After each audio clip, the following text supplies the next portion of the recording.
अच्छा जी, कल हम लोगों ने जो क्वेश्चंस मोल्स लेवल 1 किया था उसके कुछ पास्ट पेपर के क्वेश्चंस देख लेते हैं। फिर आज हमारा प्रोग्राम है मोल्स लेवल 2 एंड लेवल 3 दोनों करेंगे।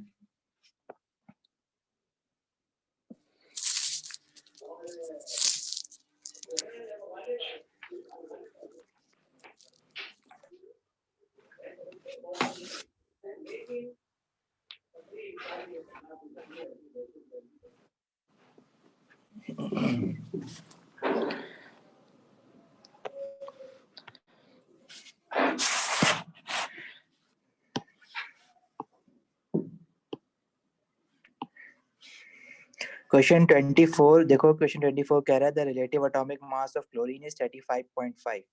What is the mass of 2 mole of chlorine gas. तो क्लोरीन गैस जो होती है वो Cl2 होती है, उसका फॉर्मूला होता है Cl2। तो 1 मोल ऑफ क्लोरीन गैस अगर हमारे पास है तो उसका जो मास है वो उसके मॉलिक्यूलर मास के इक्वल है। मींस 1 मोल Cl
अच्छा जी, ये वाला क्वेश्चन सुना था सबने, क्लोरीन वाला।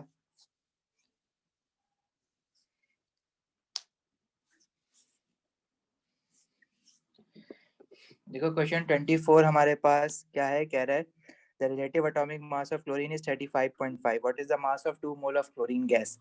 जो क्लोरीन गैस होती है डेट इज Cl2। ठीक है, और इसका मॉलिक्यूलर मास हम कैसे निकालेंगे, 2 into atomic mass of chlorine, क्योंकि 2 क्लोरीन एटम है, डेट इज 71 ग्राम। अब वी नो हमारी जो लाइन है वो क्या कहती है हमें कि 1 mole of any molecule as a mass equals to molecular mass. तो क्लोरीन जो है वो मॉलिक्यूल है, तो 1 मोल ऑफ क्लोरीन का जो मास होगा वो इसके मॉलिक्यूलर मास के इक्वल होगा, डेट इज 71 ग्राम। तो वो पूछ रहा था कि 2 मोल ऑफ क्लोरीन का मास कितना होगा, डेट इज एक्स। तो ये हो जाएगा 2 इंटू 71 एक्स इंटू 1। तो हमारे पास क्या आंसर आ जाएगा, 142 ग्राम्स। जी यूट्यूब पे अपलोड हो जाएगा ये। अच्छा, दिस क्वेश्चन, ये वाला क्वेश्चन देखते हैं। ये कह रहा है element E forms a hydride which contains 90% by mass of E. अब हाइड्राइड क्या होता है, यानी कंपाउंड जिसमें हाइड्रोजन हो और कोई एक और एलिमेंट हो। एलिमेंट ई की जगह कोई एलिमेंट होगा जिसको उसने हाइड करके अभी उसको एलिमेंट ई कहा हुआ है। कह रहा है which this hydride EH4 which contains 90% by mass of E. कल हम लोगों ने परसेंटेज कॉम्पोजिशन भी देखा था कि इसमें इस पूरी हाइड्राइड में जितना ई का मास है वो 90% इस पूरी हाइड्राइड का मास है। If the relative atomic mass of hydrogen is 1, वो हमें पता भी है प्रोडक्ट टेबल से कि relative atomic mass of hydrogen 1 होता है। What is the relative atomic mass of E? तो देखो, इसमें दो तरह के एलिमेंट्स हैं, एक ई है और एक एच है जो कि हाइड्रोजन है। 90% जो है ना इसमें वो ई है, तो हाइड्रोजन कितना होगा, 10%। अब अगर मुझे इस हाइड्राइड का टोटल मास पता हो, टोटल मास जो कि मॉलिक्यूलर मास है, 1 मोल का मास, टोटल मास जिसको मैं कह रहा हूँ, तो उस टोटल मास का हमेशा इस हाइड्राइड का टोटल मास जो कि उसका MR होगा, उसका 90% जो होगा वो मास ऑफ ई होगा और 10% जो होगा वो मास ऑफ हाइड्रोजन होगा। तो अगर मैं 10% इसका मास निकालूं, that is 10% of total mass, तो वो हमारे पास हाइड्रोजन का मास आ जाएगा। और इस हाइड्राइड में हाइड्रोजन कितना है वो मैं निकाल सकता हूँ। मुझे पता है कि 4 एटम्स ऑफ हाइड्रोजन है और हाइड्रोजन का एटॉमिक मास होता है 1, एक एटम का मास 1 है, तो वो कितना आ जाएगा, 4 ग्राम्स। तो इसका टोटल अगर मैं टोटल में से 10% निकाल लूं तो वो सिर्फ हाइड्रोजन का मास होगा, that must be equal to 4 gram. तो इससे मैं टोटल पता लगा सकता हूँ कि इसका MR या टोटल मास कितना है, जो कि कितना आ जाएगा, 4 इंटू 100 डिवाइडेड बाय 10। ठीक है, तो ये हो जाएगा 40। तो इसका जो टोटल मास है वो है 40 ग्राम। और जब आपको टोटल पता चल गया है, टोटल बेसिकली इसके 1 मोल का मास है, तो इसमें 90% ई है। तो अब इसका अगर 90% आप निकाल लो, 90 डिवाइडेड बाय 100 इंटू 40, तो वो हमारे पास ई का मास आ जाएगा। सही है, ये हमारे पास आता है 36 ग्राम्स, बी। सही है, इस क्वेश्चन को एक बार और रिपीट कर देता हूँ, ये थोड़ा सा डिफरेंट क्वेश्चन है। इसमें वो ये कह रहा है कि एलिमेंट ई की हाइड्राइड है EH4, इसमें 90% बाय मास ऑफ ई, मतलब ई इसके टोटल मास का जो ई है वो कंट्रीब्यूट करता है 90%, बाकी हाइड्रोजन होगा। अब मुझे पता ही नहीं है कि ई का मास कितना है। अगर मुझे पता हो कि ई का मास कितना है तो मैं इसका मॉलिक्यूलर मास निकाल सकूं, क्योंकि ई जो है वो 1 एटम है उसका। तो मैं x इंटू 1, अगर मैं कहूँ कि ई का मास x है, प्लस 4 इंटू 1, तो इसका टोटल मास आ जाएगा। अब मुझे इसका टोटल मास भी नहीं पता और मुझे ई निकालना है, तो अगर मैं ये इक्वेशन यूज करूंगा तो इसमें दो अननोन आ जाएंगे। लेकिन अगर मैं, मुझे हाइड्रोजन की उसने डिटेल नहीं बताई हुई, इसने ये बताया हुआ है कि 90% is the mass of E. तो अगर इसमें है ही दो एलिमेंट, एक ई और एक हाइड्रोजन है। अगर ई 90% है तो हाइड्रोजन 10% होगा। हाइड्रोजन का टोटल मास, जो हाइड्रोजन का इसमें मास है ना, वो मैं निकाल सकता हूँ। कैसे? क्योंकि हाइड्रोजन के इसमें 4 एटम्स है और हाइड्रोजन का एटॉमिक मास मुझे पता है। तो इससे मैं निकालूंगा 4 इंटू 1, हाइड्रोजन का रिलेटिव एटॉमिक मास 1 होता है। तो इट मीन्स हमारे पास हाइड्रोजन जो है इस पूरे मॉलिक्यूल में 4 ग्राम्स है। अच्छा, हाइड्रोजन मुझे पता चल गया है, और हाइड्रोजन मुझे ये भी पता है कि हाइड्रोजन जो है वो 10% है। तो हाइड्रोजन का 10% ऑफ टोटल जो है वो हाइड्रोजन बन रहा है, जो कि 4 ग्राम्स के इक्वल है। तो टोटल जब मैंने निकाला तो वो आया 4 इंटू 100 डिवाइडेड बाई 10। इससे मुझे पता चला कि जिसका जो टोटल मास है ना इस हाइड्राइड का वो है 40 ग्राम्स। अब 40 ग्राम्स में से 90% जो है वो ई है, और 10% जो है वो हाइड्रोजन है। 90% is E and the rest 10% is hydrogen. ये 10% की इंफॉर्मेशन यूज करते हुए ही मैंने टोटल मास निकाला कि 40 ग्राम होना चाहिए इस हाइड्राइड का। ठीक है, तो 90% ई है, तो ई का अगर मुझे सिर्फ मास निकालना है तो मैं 90% ऑफ टोटल करूंगा जो कि 40 है, और उससे मेरे पास ई का मास आ जाएगा, जिसको मैंने एक्स बोला हुआ है ना, ये आ जाएगा मेरे पास, और ये आ रहा है हमारे पास 36 ग्राम्स। ठीक है, अच्छा ये कोई ईमान ये कोई फॉर्मूला नहीं है, तो फॉर्मूला हमारे पास ये तो आपने सिंपल अर्थमेटिक पढ़ते हो ना मैथ्स के अंदर। अगर फॉर एग्जांपल मुझे किसी चीज की परसेंटेज निकालनी है, जैसे हमारे पास सिलेबस डी जो बुक थी उसमें आई गेस बुक 2 या आई थिंक बुक 1 का क्वेश्चन था, जिसमें वो कहता था कि एक बास्केट है, इसके अंदर बहुत सारे फ्रूट्स हैं, लेट्स से 50 फ्रूट्स हैं, उन 50 फ्रूट में से 10% ऑरेंजेस हैं, 20% एप्पल्स हैं, तो टोटल एप्पल कितने होंगे? तो आप क्या करते थे, 20% ऑफ टोटल, तो वो अमाउंट ऑफ एप्पल्स आ जाएगा। 10% ऑफ टोटल करूंगा तो वो अमाउंट ऑफ ऑरेंजेस आ जाएगा। टोटल यहाँ पे कितना दिया हुआ है, 50 फ्रूट्स है। सिमिलरली मैंने यहाँ भी वही करा है, परसेंटेज निकाली है। Got it?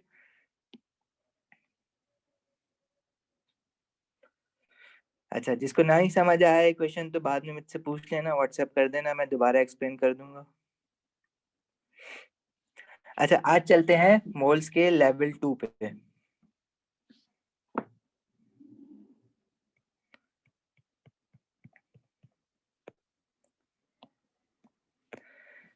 अच्छा देखो, ये जो हमारा मोल्स चैप्टर का पूरा नाम है, that is moles and stoichiometry. तो स्टोइचियोमेट्री में ये पार्ट आ जाता है। देखो क्या होता है कि जब भी कोई केमिकल रिएक्शन होता है तो लेफ्ट साइड पे रिएक्टेंट्स होते हैं, और वो रिएक्टेंट जो है वो कन्वर्ट होते हैं इनटू प्रोडक्ट। ऐसा ही होता है ना? अगर आप अपने किचन में भी कोई चीज बनाने जाते हो तो आप जो है कैलकुलेटेड, अगर आप कोई डिश बना रहे हो तो आपको पता होता है कैलकुलेटेड कि रेसिपी आपके पास होती है कि इतनी चीज इतना, ये वाला इंग्रेडिएंट हाँ, इतना पहले डलेगा, ये ब्रांड। वाला इंग्रेडिएंट इतना डलेगा। उसको यूज करते हुए आप फिर डिसाइड करते हो कि हमारी डिश जो है क्या इतनी अमाउंट की बनेगी। फॉर एग्जाम्पल, अगर मैं आपसे कहूँ कि मुझे 1 कप चाय बनानी है, तो 1 कप चाय बनाने के लिए आपके पास एक रेसिपी होती है कि आपको 1 कप पानी चाहिए, 1 चम्मच आपको पत्ती चाहिए, और 1 चम्मच आपको चीनी चाहिए। तो ये जो रेसिपी है ये आप डेली लाइफ में भी कैलकुलेट कर रहे हो। तो अब अगर कोई रिएक्शन हो रहा है तो लेफ्ट साइड पे रिएक्टेंट है, राइट साइड पे प्रोडक्ट बन रहा है, तो कितना प्रोडक्ट बनाना है डिपेंड करता है कि आपने कितना रिएक्टेंट लिया हुआ है। अब रिएक्टेंट हमारे पास एक भी हो सकता है, दो भी हो सकता है, तीन भी हो सकते हैं। हम लोग मोस्टली जो हमारे पास क्वेश्चंस आते हैं वो जहाँ ऐसे इक्वेशंस आती हैं, ऐसे रिएक्शंस आते हैं जहाँ पे दो रिएक्टेंट इन्वॉल्व होते हैं। अच्छा, एक बात कि अगर आप कोई रिएक्शन करते हो तो हमारे पास एक वर्ड यूज होता है लिमिटिंग रिएक्टेंट, और एक वर्ड यूज होता है एक्सिस रिएक्टेंट। देखो इसमें क्या फर्क है। फॉर एग्जाम्पल मैं आपसे पूछूं कि अगर आपको आपके पास एक जग है पानी का जो कि कंप्लीटली फिल्ड है, और आपके पास एक रूह अफ़ज़ा की बोतल है, वो भी कंप्लीटली फिल्ड है, तो शरबत के कितने ग्लास बनेंगे इसमें से कौन डिसाइड करेगा? वाटर डिसाइड करेगा या रूह अफ़ज़ा डिसाइड करेगा? तो देखो प्रोडक्ट कितना बनेगा हमारे पास, इसका प्रोडक्ट क्या है? इसका प्रोडक्ट ये है कि ग्लास ऑफ जूस हमें कितना मिल रहा है। तो वो रिएक्टेंट जो के रिएक्शन में पहले खत्म हो जाएगा वो डिसाइड करेगा कि प्रोडक्ट कितना बनना चाहिए।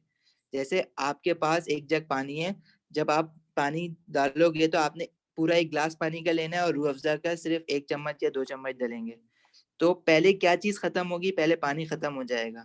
तो शरबत के कितने ग्लास बन सकते हैं वो कौन डिसाइड करेगा? वाटर। क्यों? क्योंकि वाटर पहले खत्म हो रहा है। तो हमेशा किसी भी रिएक्शन में जो चीज पहले खत्म हो रही होती है वो डिसाइड करती है कि how much product will be form. So जो रिएक्टेंट पहले खत्म हो जाता है उसको हम कहते हैं लिमिटिंग रिएक्टेंट, और वो रिएक्टेंट जो कि बचा रह जाता है उसको हम कहते हैं एक्सेस रिएक्टेंट।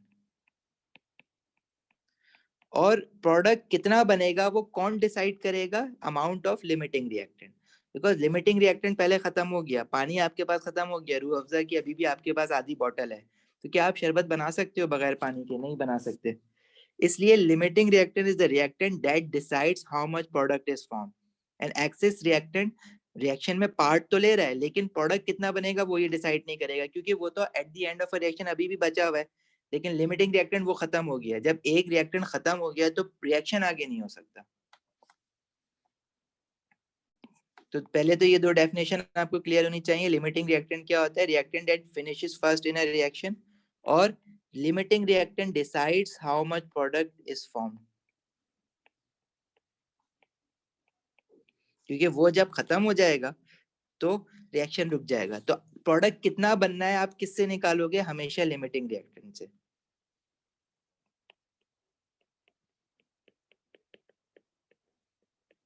तो हमारे पास ना दो तरह के क्वेश्चंस आते हैं स्टोइचियोमेट्री में। एक में तो वो बता देता है कि भाई लिमिटिंग रिएक्टेंट कौन सा है और एक्सेस रिएक्टेंट कौन सा है, और कुछ क्वेश्चंस में वो कभी नहीं बताता कि लिमिटिंग रिएक्टेंट कौन सा है, एक्सेस रिएक्टेंट कौन सा है। तो उन टाइप के क्वेश्चन में हमें पहले ये डिसाइड करना पड़ता है कि लिमिटिंग कौन सा है और एक्सेस कौन सा है, उसके बाद हम प्रोडक्ट निकालते हैं।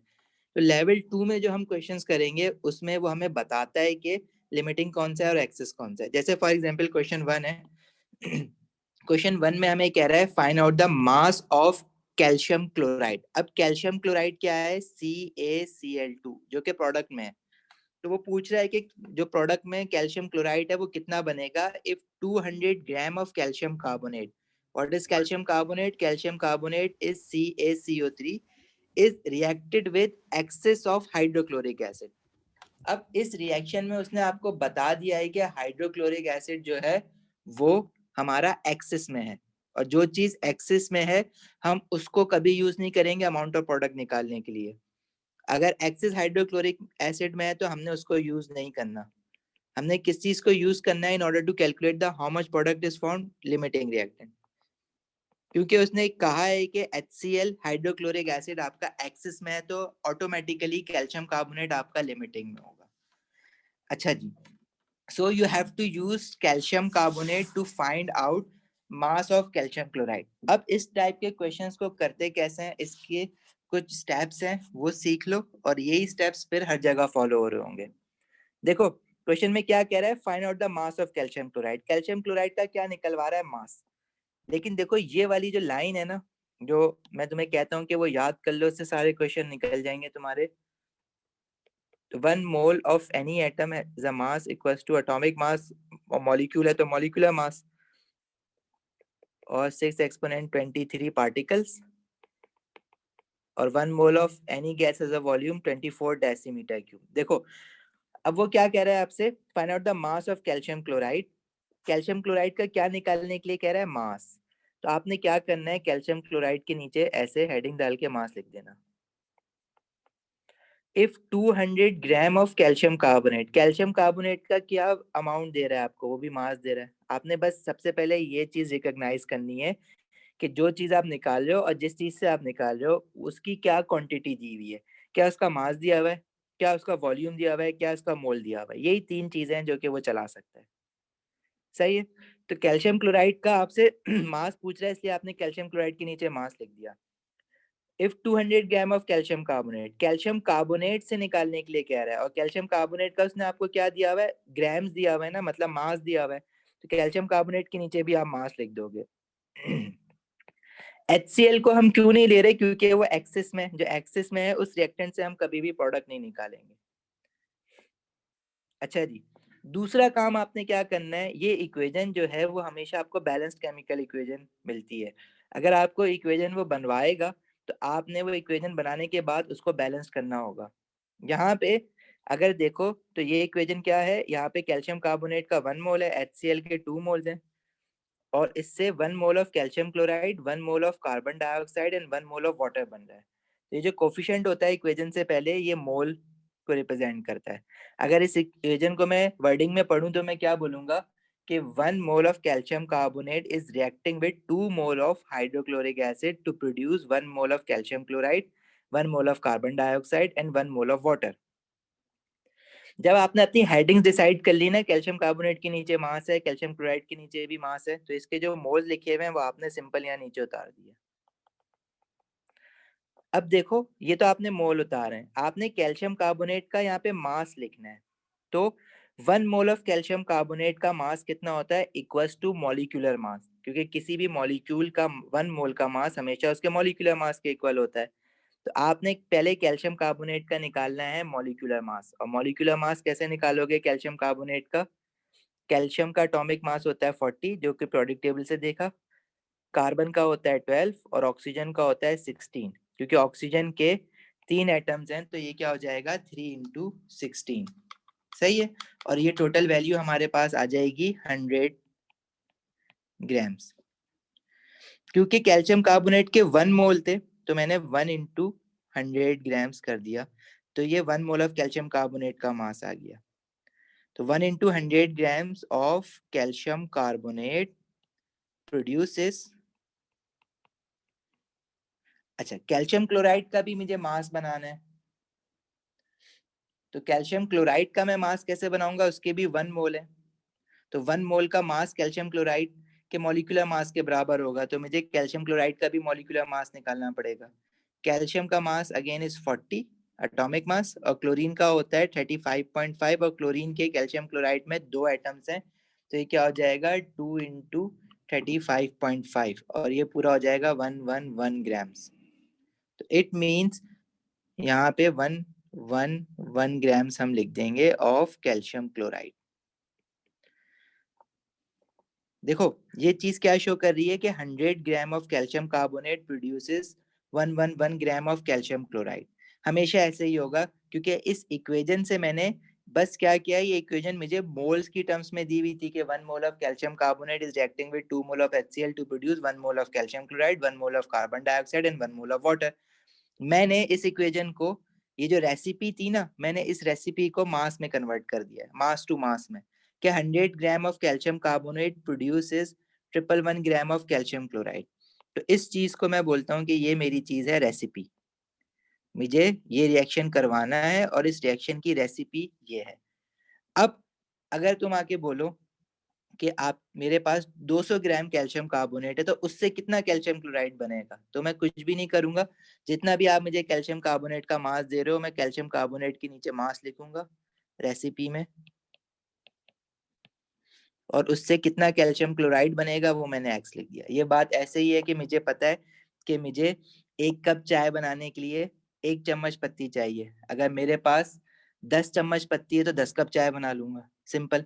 लेकिन उसके लिए पहले आपको रेसिपी पता होनी चाहिए कि इस पर्टिकुलर रिएक्शन में कितने मास ऑफ कैल्शियम कार्बोनेट से कितना मास ऑफ कैल्शियम क्लोराइड बन सकता है, सही है। और वो मैंने कैसे डिसाइड किया, कैल्शियम कार्बोनेट का 1 मोल है इक्वेशन में, तो 1 मोल का मास उसके मॉलिक्यूलर मास के इक्वल होता है, तो 1 into molecular mass of calcium carbonate produces कितना mass of calcium chloride, calcium chloride का भी 1 मोल है, तो 1 मोल ऑफ कैल्शियम क्लोराइड का मास भी उसके मॉलिक्यूलर मास के इक्वल होगा जो कि 111 आ रहा है।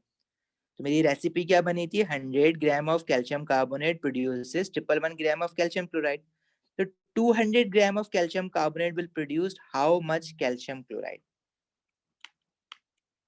क्लियर। आवाज सबके पास डिस्टर्ब हो रही है,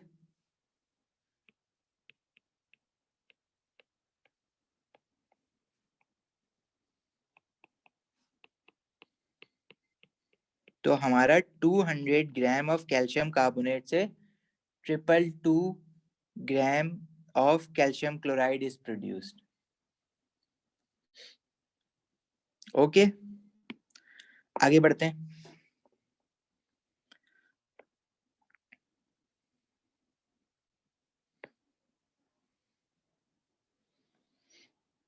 क्वेश्चन 2 में हमें कह रहा है find out the volume of carbon dioxide.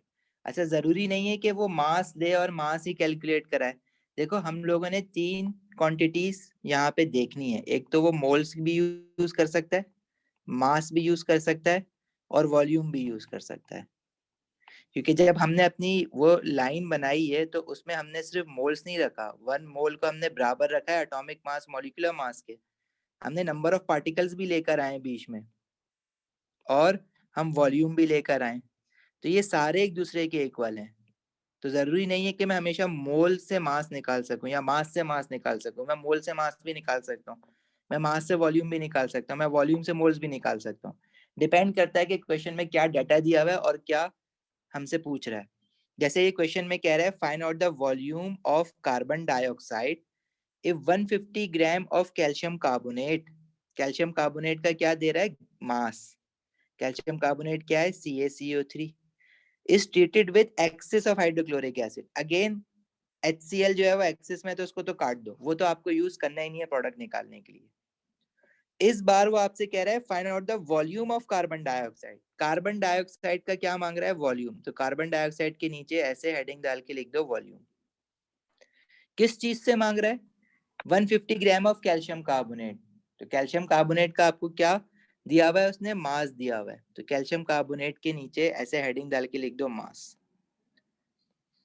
मतलब अब जो मैं अपनी रेसिपी बनाऊंगा ना, तो वो मैं उस रेसिपी में ये देखूंगा कि कैल्शियम कार्बोनेट के कितने मास से कार्बन डाइऑक्साइड का कितना वॉल्यूम बन सकता है, और उसके लिए मुझे इनके मोल्स यूज करने पड़ेंगे जो इक्वेशन में दिए हुए हैं। अगर कुछ नंबर नहीं लिखा हुआ तो इसका मतलब है कि 1 मोल है। तो अगेन इक्वेशन सेम है जो ऊपर वाले क्वेश्चन में थी। 1 mole of calcium carbonate is reacting with 2 mole of hydrochloric acid to produce 1 mole of calcium chloride, 1 mole of carbon dioxide and 1 mole of water. Calcium carbonate के मास की बात चल रही है। तो दूसरा स्टेप आपने ये करना है कि इनके जो मोल्स है ना, कैल्शियम कार्बोनेट का 1 मोल लिखा है, कार्बन डाइऑक्साइड का भी 1 मोल लिखा है, तो पहले तो ऐसे नीचे मोल उतार दिया करो। कैल्शियम कार्बोनेट का मास बनाना है, और कैल्शियम कार्बोनेट के 1 मोल का मास कितना होगा? 1 लिखा हुआ है आपने, बस इसके मॉलिक्यूलर मास से मल्टीप्लाई कर दो। तो कैल्शियम कार्बोनेट का मॉलिक्यूलर मास अभी ऊपर भी निकाला है, दोबारा निकालोगे तो वही आना है 40 + 12 + 3 × 16 100 ग्राम्स। तो 1 into 100 gram of calcium carbonate produces कितना? कार्बन डाइऑक्साइड का वॉल्यूम लिखना है, कार्बन डाइऑक्साइड का मास नहीं लिखना है, क्योंकि कार्बन डाइऑक्साइड गैस है, उसका हम वॉल्यूम लिख सकते हैं।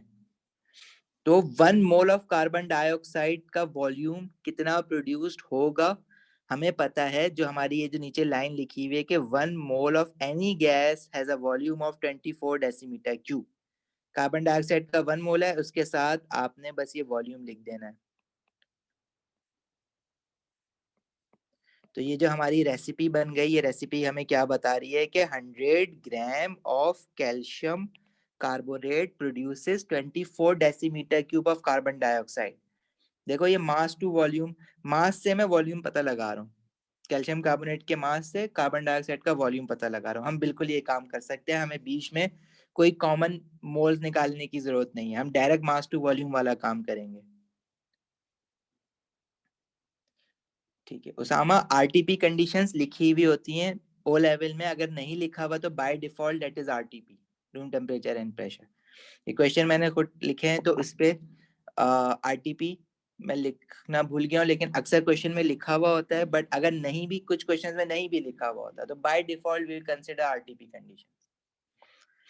अच्छा जी, तो रेसिपी क्या बनी? 100 gram of calcium carbonate produces 24 decimetre cube of carbon dioxide. ये रेसिपी है। इस इक्वेशन जब भी ये रिएक्शन होगा तो हमेशा यही होगा कि 100 gram of calcium carbonate 24 decimetre cube of carbon dioxide produce करेगा। हमें क्वेश्चन में कितना मास दिया हुआ है कैल्शियम कार्बोनेट का? 150 ग्राम। तो 150 ग्राम ऑफ कैल्शियम कार्बोनेट कितना volume of carbon dioxide produce करेगा? एक्स, क्योंकि पूछा है find out the volume of carbon dioxide, इसलिए उसके नीचे मैंने एक्स लिख दिया।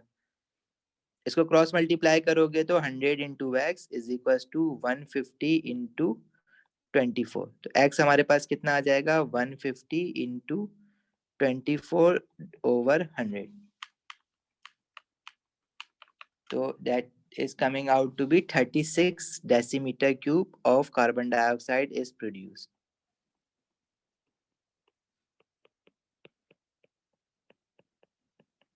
सही। Okay, moving on.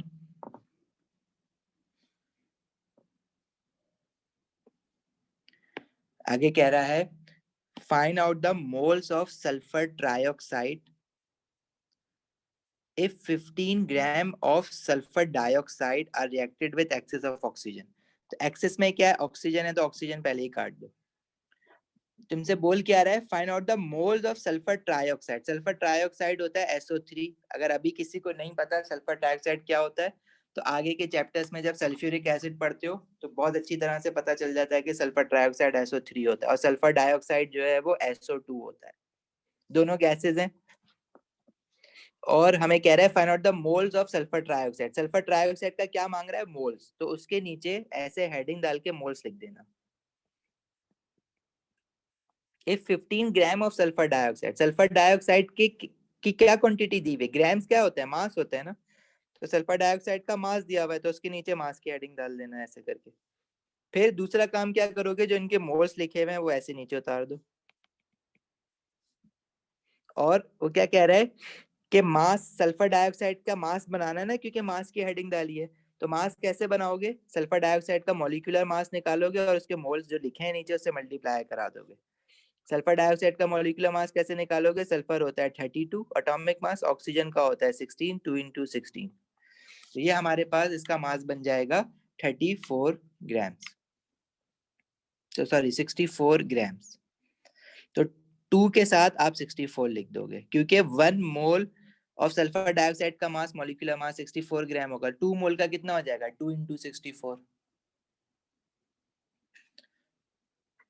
तो 2 into 64 gram of sulphur dioxide produces,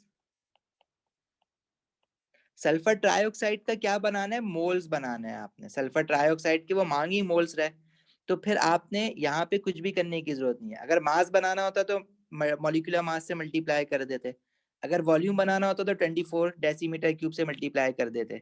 वो आपसे सल्फर ट्राइऑक्साइड के मोल्स मांग रहा है, कि आपने हेडिंग डाल दी ना मोल्स की, तो आपने अब आगे कुछ नहीं करना, आपने इसमें ये लिख देना है कि 2 into 64 gram of sulphur dioxide produces 2 mole of sulphur trioxide. Question में कह रहा है 15 ग्राम ऑफ सल्फर डाइऑक्साइड से कितना सल्फर ट्राइऑक्साइड का मोल्स बनेगा। तो सल्फर डाइऑक्साइड का मास दिया हुआ है, तो सल्फर डाइऑक्साइड के नीचे आपने उसका मास लिख दिया 15। अगर 2 into 64 gram of sulphur dioxide से 2 मोल ऑफ सल्फर ट्राइऑक्साइड बन रहा है, तो 15 ग्राम ऑफ सल्फर डाइऑक्साइड से कितना मोल्स ऑफ सल्फर ट्राइऑक्साइड बनेगा, उसके नीचे एक्स। तो ग्राम्स के नीचे आपने ग्राम्स लिखा है, मोल्स के नीचे आपने एक्स लिखा है, तो एक्स भी फिर मोल में ही आंसर आएगा। ठीक है, रेशो मेथड। तो जब आप इसको मल्टीप्लाई करोगे तो डेट वुड बी 15 into 2 और 2 into 64 into x। तो x हमारे पास क्या आ जाएगा, x is 0.234 moles, 0.23 mole of sulfur trioxide are produced।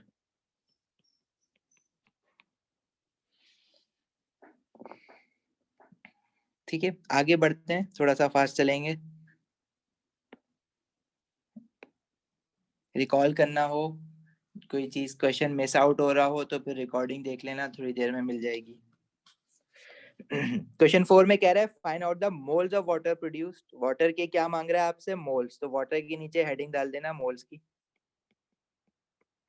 If 2.5 moles of oxygen, oxygen क्या आपको क्या बता रहा है, moles, are reacted with excess of hydrogen, hydrogen excess में है तो वो काट दो। ऑक्सीजन के आपको मोल्स बता रहा है, तो आपने ऑक्सीजन के नीचे मोल्स की हेडिंग डाल देनी है। दूसरा काम क्या करना है, आपने रेसिपी बनानी है, जो इक्वेशन में मोल्स दिए हुए हैं वो नीचे उतार दो। ये 1 दिया हुआ है और यहाँ 2 दिया हुआ है, दोनों के मोल्स ही बनाना है आपने। तो आपको और मजीद कुछ करने की जरूरत नहीं है, इनके मॉलिक्यूलर मास या 24 डेसीमीटर क्यूब से मल्टीप्लाई करने की जरूरत नहीं है, क्योंकि आपने रेसिपी मोल्स टू मोल्स बनानी है। तो आप इसको क्या लिखोगे, 1 mole of oxygen produces 2 mole of water. तो 2.5 मोल ऑफ ऑक्सीजन, ऑक्सीजन के नीचे ऑक्सीजन के मोल लिखो, 2.5 मोल ऑफ ऑक्सीजन कितना वाटर प्रोड्यूस करेगा, x. Cross multiply it and you will get 2 into 2.5, 1 into x, and x would be equals to 5 mole. So 5 mole of water is produced.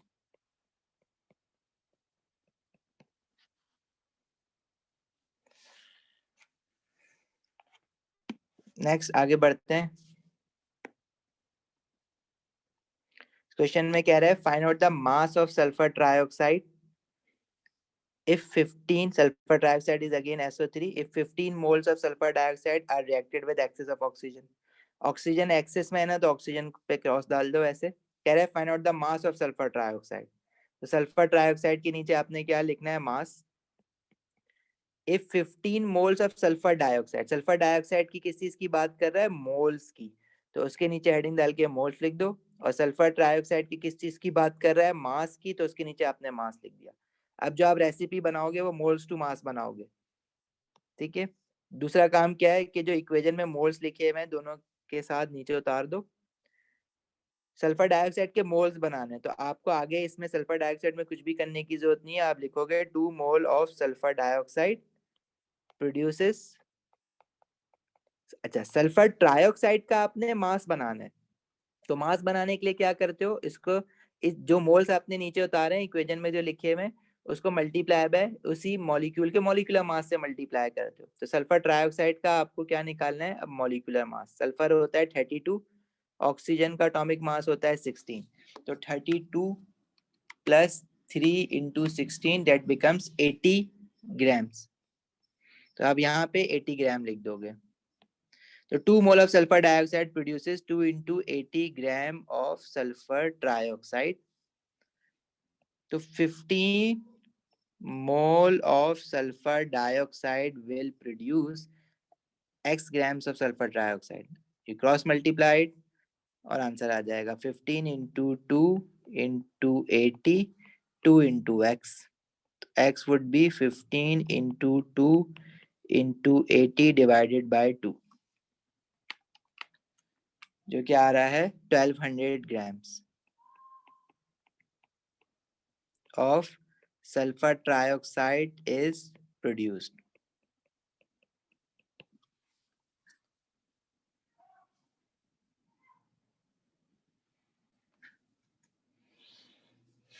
Huzaifa ये values change है.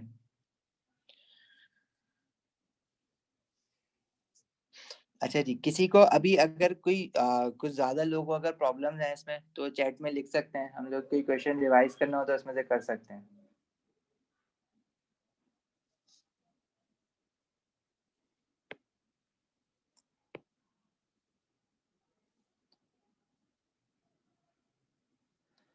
अच्छा जी, question 6 says find out the mass of carbon dioxide if 30 decimeter cube of methane is completely burned in excess of oxygen. Oxygen excess में ना, तो पहले मैं access ढूंढ के काटता हूँ, फिर मैं देखता हूँ find out the mass of carbon dioxide. Carbon dioxide के मास की बात कर रहा है. कार्बन डाइऑक्साइड इज CO2, तो उसके नीचे मैंने मास लिख दिया. इफ 30 डेसीमीटर क्यूब किसका यूनिट है, वॉल्यूम का यूनिट है ना.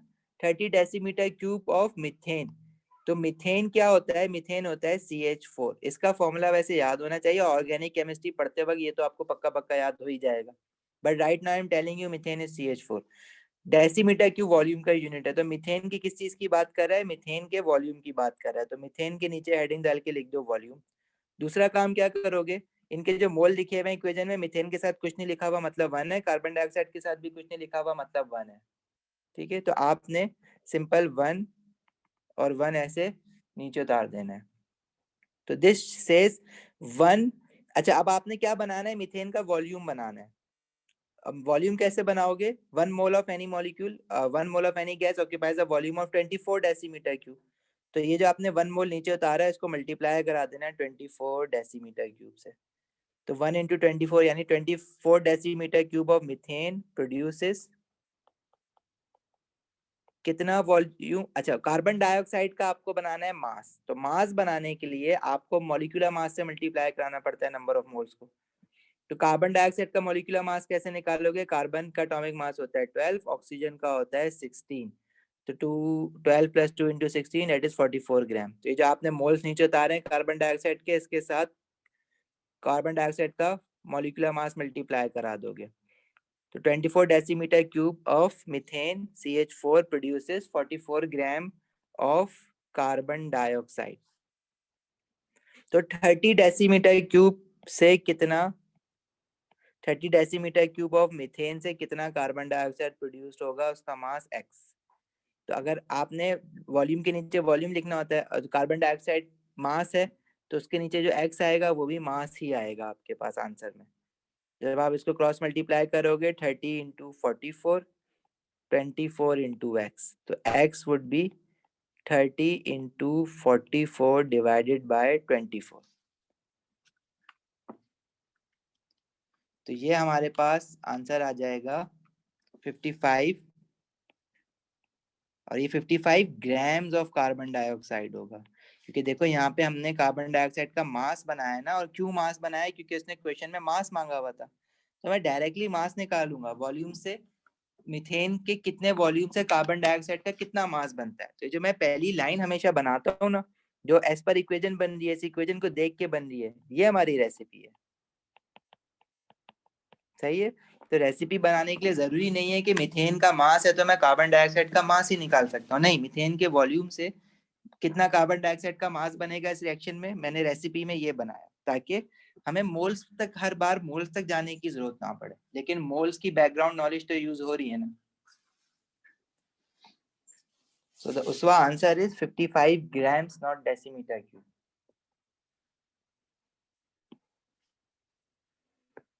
अच्छा जी, मूविंग ऑन।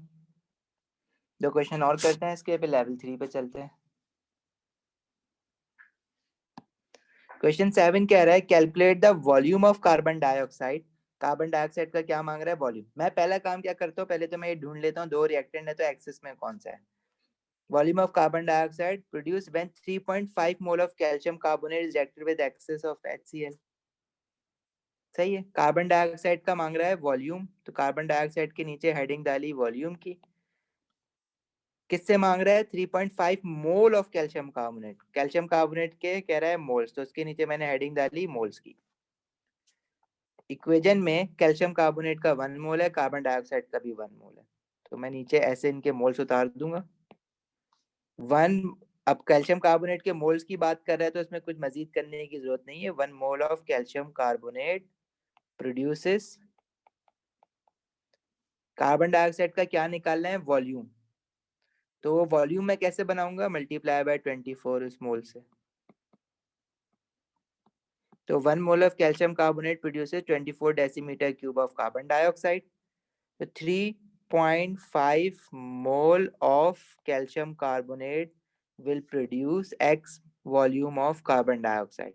क्रॉस मल्टीप्लाई करोगे 3.5 इंटू 24 x इंटू 1, तुम्हारे पास इसका आंसर आ जाएगा। ठीक है, that is equals to 3.5 into 24, 84 decimetre cube. Volume देखो, जब भी हमें वॉल्यूम बनाना है ना, तो वॉल्यूम हमें पता है कि कार्बन डाइऑक्साइड का 1 मोल बन रहा है इक्वेशन में, तो 1 मोल का वॉल्यूम कितना होगा, 1 इंटू 24। क्योंकि 1 मोल ऑफ, आप चाहे कोई भी गैस हो ना, चाहे कार्बन डाइऑक्साइड हो चाहे अमोनिया हो, तो वो 24 ही होगा।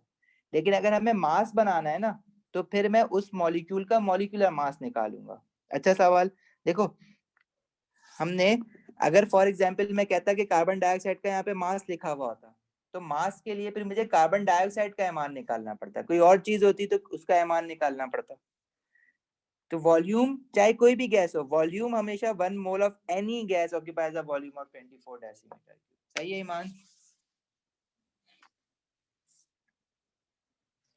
बिल्कुल। अब नेक्स्ट हम लोग चल रहे हैं लेवल 3 पे, लिमिटिंग एंड एक्सेस वाले पे।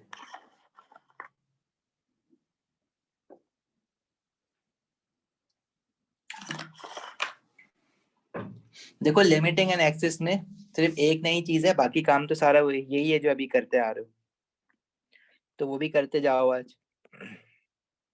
बाकी इसमें जो क्वेश्चन है ये फाइल में भेज देता हूँ, बाकी आप लोग खुद से कर लेना। लिमिटिंग रिएक्टेंट की बात हो गई, एक्सेस रिएक्टेंट की बात हो गई। Limiting reactant is the reactant and finishes first. ठीक है। अच्छा, और limiting reactant always decide how much product is form. तो अब इसका क्वेश्चन ना दो तरीकों से आता है। एक तरीका तो ये है कि वो दोनों के दोनों बताएगा नहीं आपको एक्सेस में कौन सा है और लिमिटिंग में कौन सा है, और आपको दोनों के दोनों रिएक्टेंट का कुछ ना कुछ अमाउंट दे देगा। ठीक है, आपने करना है क्या है, आपने ये एक लाइन याद रखनी है। अब ये क्या है रिक्वायर्ड, क्या है गिवन, ये सब मैं बताता हूँ। एक क्वेश्चन करते हैं, उसके थ्रू समझते हैं। देखो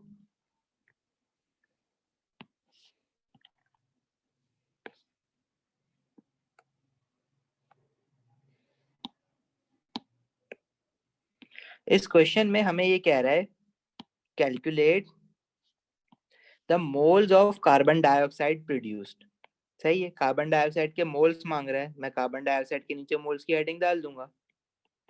व्हेन 100 ग्राम ऑफ मीथेन, अच्छा मीथेन के 100 ग्राम कह रहा है, is reacted with 30 gram of oxygen. अच्छा, अब मेरे पास कंफ्यूजन क्या है कि मैं methane, methane is CH4, oxygen is O2, कि मैं कार्बन डाइऑक्साइड के जो मोल्स बन रहे हैं वो किससे निकालूं, मीथेन से निकालूं या ऑक्सीजन से निकालूं, मतलब मीथेन से कार्बन डाइऑक्साइड के मोल्स निकालूं या ऑक्सीजन से निकालूं। तो आप अपनी मर्जी से ये चीज डिसाइड नहीं कर सकते ना, आप इनके अमाउंट देख के डिसाइड कर सकते हो क्या एक कम है तो उससे निकाल लें। कम का सवाल नहीं है यहाँ पे। ठीक है, जैसे फॉर एग्जाम्पल हमारे पास पानी और रूह अफ़ज़ा की एग्जाम्पल है। पानी का एक जग है पूरा और रूह अफ़ज़ा एक सिर्फ एक बॉटल है, लेकिन फिर भी लिमिटिंग रिएक्टेंट कौन सा है जो कि ज्यादा है, पानी। तो डिपेंड क्या करता है कौन सी चीज कितने रेशियो में यूज हो रही है। पानी, रूह अफ़ज़ा अगर 1 चम्मच डल रहा है तो पानी जो है वो 1 चम्मच नहीं डल रहा, वो पूरा एक गिलास डल रहा है। तो जो चीज ज्यादा है उसको देख के हम ये नहीं कह सकते कि वो एक्सेस में होगी। हमें स्टोइशियोमेट्री यूज करनी पड़ेगी, देखना पड़ेगा कि कौन सी चीज कितनी डल रही है, उसके बाद फिर हम डिसाइड करेंगे कि ज्यादा बन रही है या कम बन रही है। तो वो चीज हम कैसे डिसाइड करेंगे। अब पहला काम ना इसमें मेरे पास ये आ जाएगा कि मुझे ये पता लगाना है कि इसमें से लिमिटिंग रिएक्टेंट कौन सा है, मीथेन है या ऑक्सीजन है। ठीक है, तो हम प्रोडक्ट निकालने से पहले पहले अपना एक और काम करेंगे जिसमें हम बोलेंगे कि यही इक्वेशन हम दोबारा लिखते हैं, CH4 2O2। एक मिनट,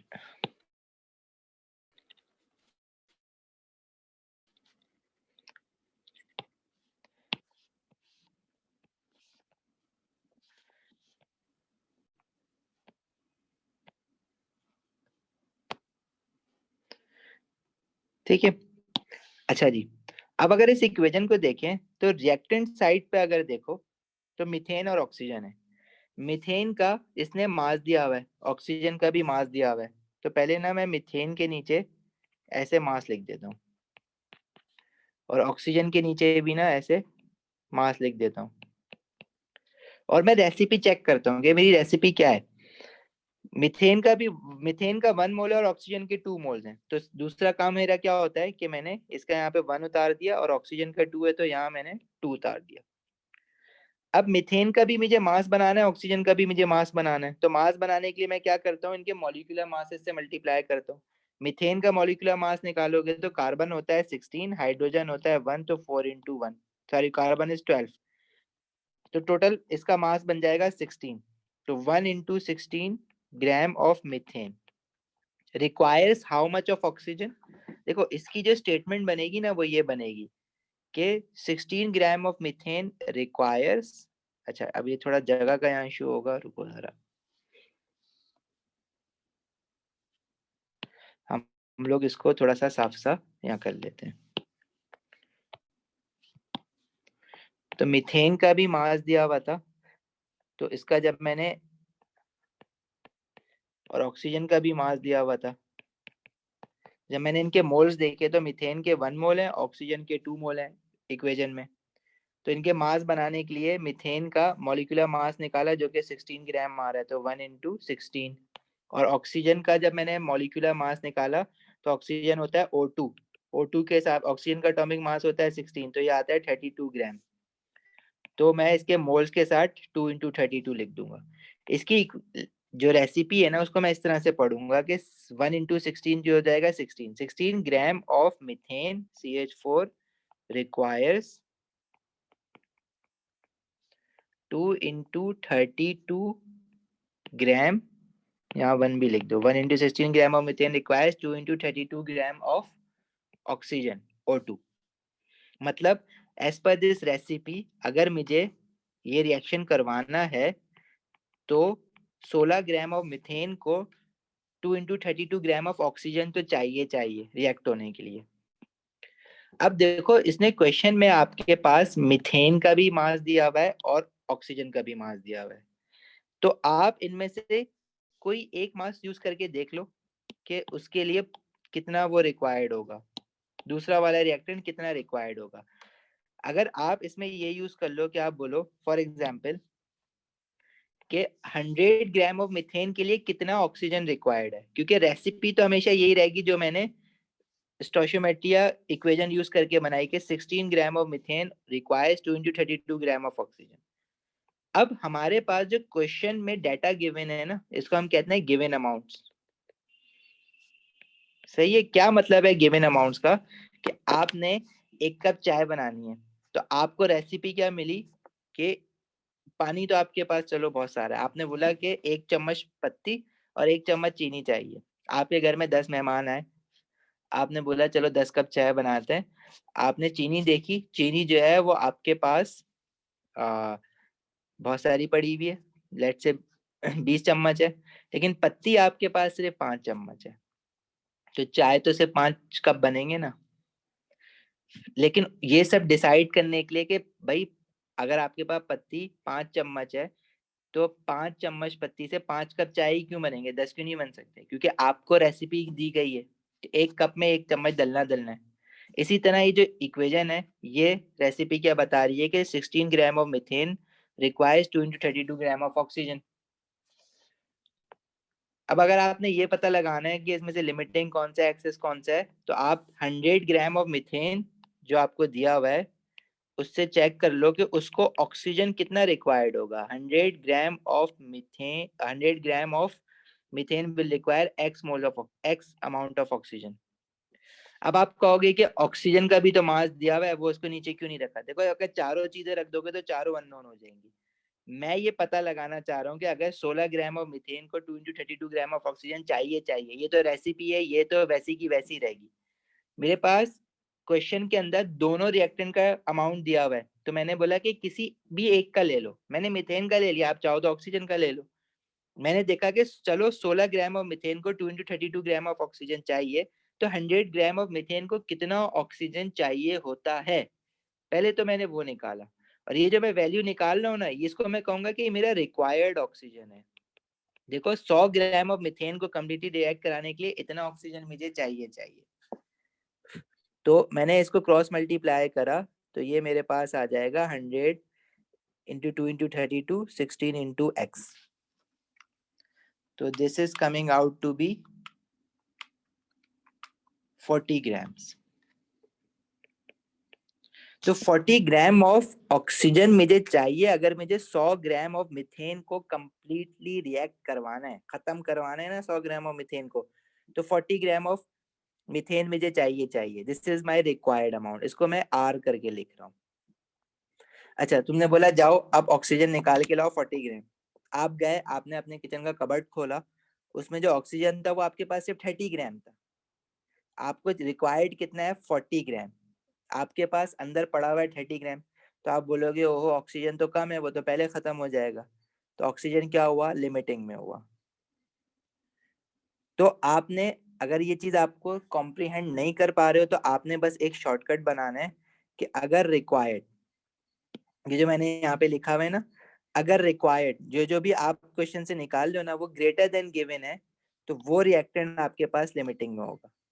अगर इसका उल्टा है तो वो रिएक्टेंट आपके पास एक्सेस में हो जाएगा। तो आपने सिर्फ ये याद रखना है कि अगर रिक्वायर्ड आपका ग्रेटर देन गिवन है तो वो लिमिटिंग में हो जाएगा। तो आपके पास रिक्वायर्ड ऑक्सीजन कितना है, आपको चाहिए कितना 40 ग्राम, आपके पास गिवन कितना है, गिवन है आपके पास 30 ग्राम।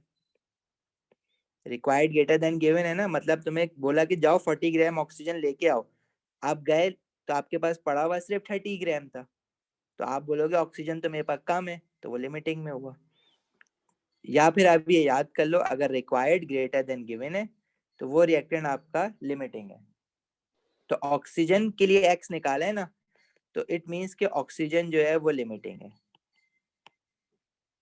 अगर ऑक्सीजन लिमिटिंग है तो मिथेन एक्सिस में हो जाएगा, और मिथेन एक्सिस में मतलब एक्सिस वाला तो मुझे यूज करना नहीं है प्रोडक्ट निकालने के लिए, तो मैं मीथेन को काट दूंगा। अब मैं ऑक्सीजन से प्रोडक्ट निकालूंगा। बाकी क्वेश्चन बिल्कुल सेम हो जाएगा जैसे अभी पीछे वाले करते हुए आए हो लेवल 2 के क्वेश्चन।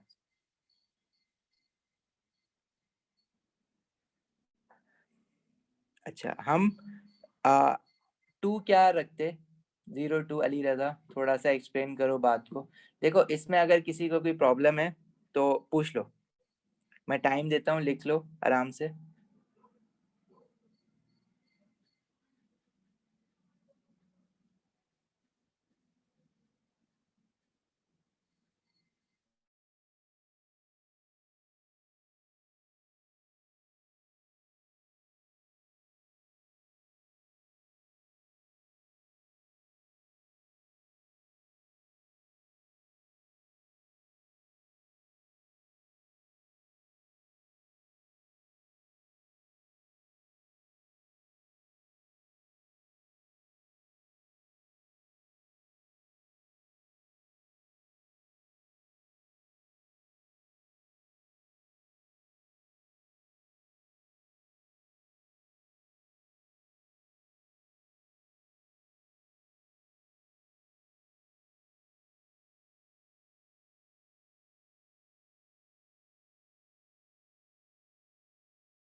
आवाज आ रही है अभी?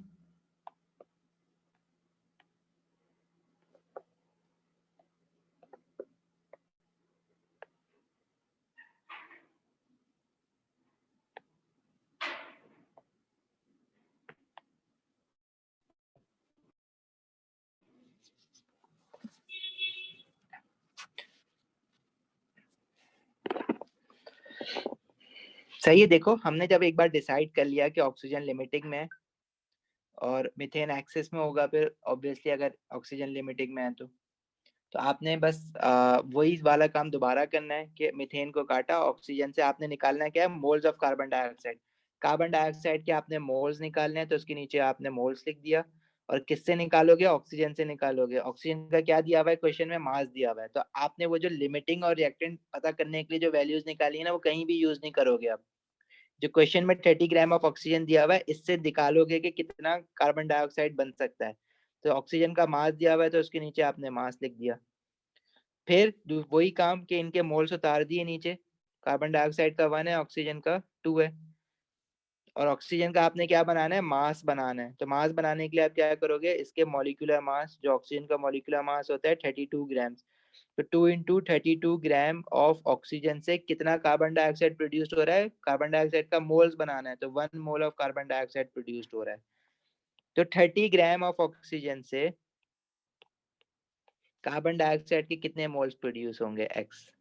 तो 30 × 1, 2 × 32 into x, तो x is 30 divided by 2 into 32।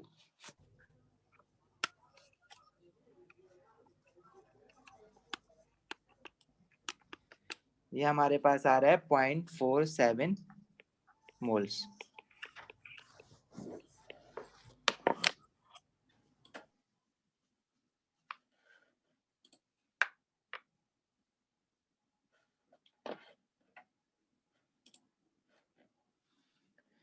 Hasan, आज अभी तो मैंने बात बताई, दूसरा स्लॉट कोई नहीं है, एक ही स्लॉट है, क्योंकि मैंने टाइम ही आगे कर दिया ना 10:30 ऑनवर्ड्स।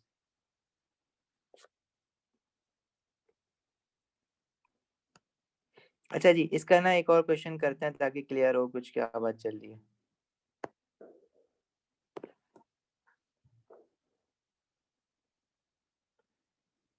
नहीं, अगर आपको कोई एक भी पता चल जाए ना कि एक्सिस में कौन सा है और लिमिटिंग में कौन सा है, अगर आपको एक्सिस पता चल गया तो दूसरा वाला लिमिटिंग में, अगर आपको लिमिटिंग पता चल गया तो दूसरा वाला एक्सिस में।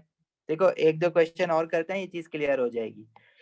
अब ये क्वेश्चन, इसकी लिमिटिंग और एक्सिस के क्वेश्चन की पहचान क्या है कि दोनों के दोनों रिएक्टेंट का अमाउंट दे देगा कुछ ना कुछ। जैसे फॉर एग्जांपल इस क्वेश्चन में इसने कह दिया find out the mass of calcium chloride. सही है, कैल्शियम क्लोराइड तो प्रोडक्ट में उसका मास निकालना है, लेकिन मैं किससे निकालूं? कैल्शियम कार्बोनेट से या HCl से? तो उसने कहा कि 200 gram of calcium carbonate reacted with 1.5 mole of hydrochloric acid. उसने बताया ही नहीं एक्सेस में कौन सा है, लिमिटिंग में कौन सा है। तो मुझे पहले वो पता लगाना पड़ेगा, और वो मैं कैसे पता लगाऊंगा? अगेन, वो कह रहा है 200 gram of calcium carbonate is reacted with 1.5 mole of hydrochloric acid. तो मैंने कहा मैं पहले अपनी रेसिपी बना के तो देखूं। उसने, उसके पास ने तो देखो क्वेश्चन में जो वैल्यूज गिवन है ना, मतलब उसने ना मुझे एक जार में 200 ग्राम ऑफ कैल्शियम कार्बोनेट लाके दे दिया और 1.5 मोल ऑफ हाइड्रोक्लोरिक एसिड लाके दे दिया। इसका मतलब ये नहीं है कि तुम सारा का सारा डाल दो, दोनों जो जितना रिक्वायर्ड है उतना ही डालोगे। और अगर आपको लेट से 200 ग्राम, आपने पहले इसकी रेसिपी बनानी है और आपने देखना है कि कितने कैल्शियम कार्बोनेट को कितना HCl चाहिए। क्वेश्चन में कैल्शियम कार्बोनेट का मास गिवन है और हाइड्रोक्लोरिक एसिड का मोल गिवन है। तो मैं जो अपनी रेसिपी बनाऊंगा वो इसी हिसाब से बनाऊंगा कि कैल्शियम कार्बोनेट के मास को कितना HCl के मोल चाहिए। और वो कैसे बनाएंगे? इस इक्वेशन को अगर मैं दोबारा लिखूं, calcium carbonate, 1 mole of calcium carbonate reacting with 2 mole of HCl to produce calcium chloride, carbon dioxide and water। Calcium carbonate का क्या है? मास की बात कर रहा है, और HCl के मोल्स की बात कर रहा है। तो अब कैल्शियम कार्बोनेट का 1 मोल है, HCl के 2 मोल है, तो 1 इसका यहाँ उतार दो, इसका 2 उतार दो। कैल्शियम कार्बोनेट का मास बनाना है, तो मास कैसे बनाऊंगा? कैल्शियम कार्बोनेट 1 को कैल्शियम कार्बोनेट के मॉलिक्यूलर मास से मल्टीप्लाई कराऊंगा, जो कि 100 होता है। तो इट मींस 100 ग्राम ऑफ इसको अगर मैं पूरी लाइन लिखूं ना तो that would be like this, 100 gram of calcium carbonate requires HCl के मोल्स बनाने। तो मोल्स तो ऑलरेडी बने हैं जो आपने इक्वेशन से उतारे हैं, तो वो कितना हो जाएगा, 100 gram of calcium carbonate requires 2 mole of HCl। ठीक है, अब क्वेश्चन में कैल्शियम कार्बोनेट का मास भी दिया हुआ है जो कि गिवन है, जो लाके दिया है उसने कैबिनेट में रखा हुआ है जो, और HCl के मोल्स गिवन है। तो आप इनमें से कोई भी एक वैल्यू यूज करके दूसरी की निकाल के देख लो कि कितनी रिक्वायर्ड है। अगर आपने कहा कि मैं देख लेता हूँ, चलो 200 ग्राम ऑफ कैल्शियम कार्बोनेट को कंप्लीटली रिएक्ट कराने के लिए HCl के कितने मोल्स चाहिए होंगे, तो कार्बोनेट के नीचे 200 ग्राम लिख दिया और HCl के नीचे x लिख दिया, इसको क्रॉस मल्टीप्लाई करा तो 200 इंटू 2 x इंटू 100, तो x कितना आ जाएगा, 200 इंटू 2 डिवाइडेड बाय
आवाज आ रही है अब आप लोगों को?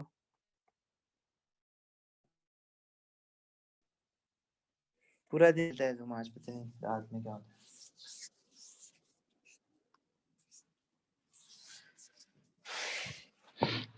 तो हमने जो HCl निकाला वो रिक्वायर्ड है in order to completely react 200 gram of calcium carbonate, HCl required है 4 मोल।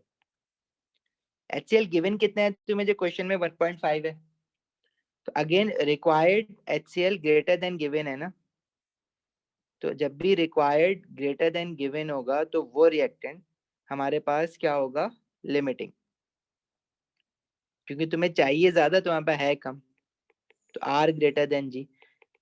और क्योंकि X हमने HCl के लिए रखा था तो लिमिटिंग रिएक्टेंट ये जो जिसके लिए हम डिसाइड कर रहे हैं ये चीज, वो HCl के लिए डिसाइड करेंगे। तो HCl लिमिटिंग में है, तो it means calcium carbonate excess में होगा, तो कैल्शियम कार्बोनेट को काट दोगे। अब अगेन आपने क्या निकालना है, अब ये जितना भी काम कर रहा है ना इसमें से कोई वैल्यू यूज नहीं करोगे आप आगे काम करने के लिए।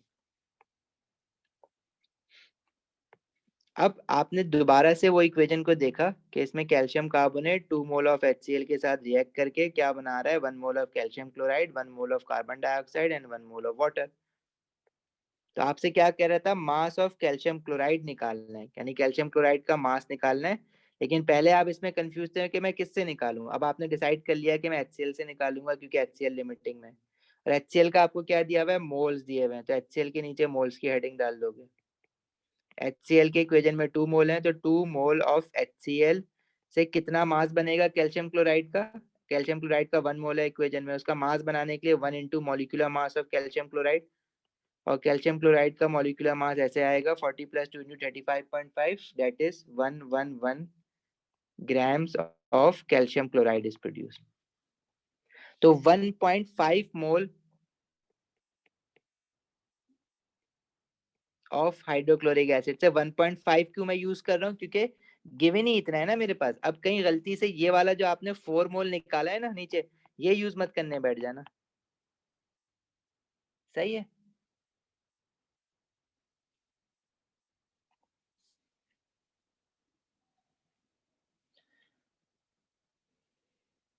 समझ आई यहाँ तक बात? तो 1.5 मोल ऑफ HCl से कितना कैल्शियम क्लोराइड बनेगा उसका मास निकाल लोगे आप।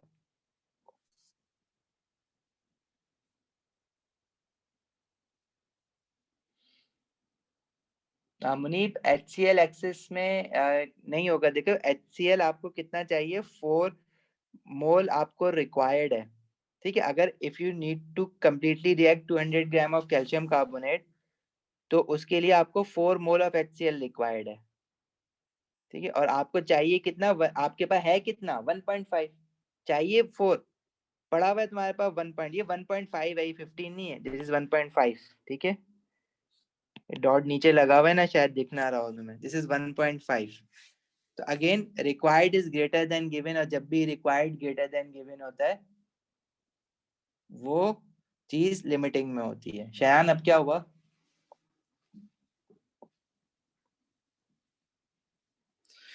तो जब वंस यू हैव डिसाइडेड कि HCl इज इन लिमिटिंग, तो HCl से आप बाकी का कैल्शियम क्लोराइड निकाल लोगे। That is equals to 1.5111 x into 2. So x is 1.5 into 111 divided by 2.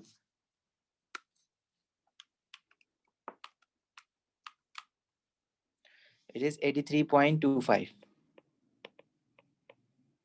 grams.